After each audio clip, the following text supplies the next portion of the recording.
Subtraction tayo using finger abacus. Meron siyang 7 levels. Isa-isahin natin. Level 1, basic. Basic subtraction.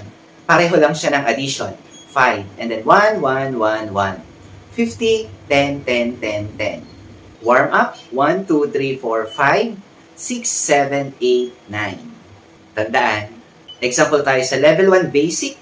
9 minus 4. 9, 5, 1, 1, 1, 1. 9 minus 4.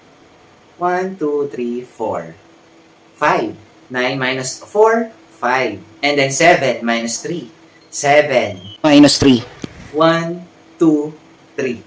Malilito ka na naman. Tinupi ko lang siya. Ito yung pattern. Tinatawag siyang 5 partners. 6 minus 2.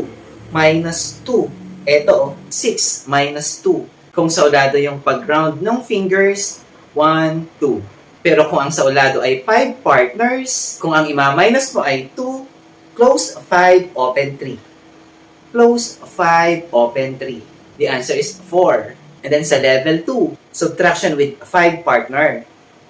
Ito na nga yun. Dito na mag-more focus. Example, 7 minus 3. 7 minus 3. Dito tayo sa 5 partners. Ang ima-minus natin is 3.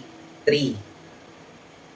Iko-close mo yung 5, o open mo ang 2. Close mo ang 5, open mo ang 2. 4. Next, 6 minus 2.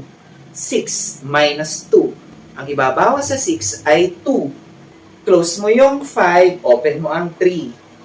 6, close mo daw ang 5, open mo ang 3. The answer is 4.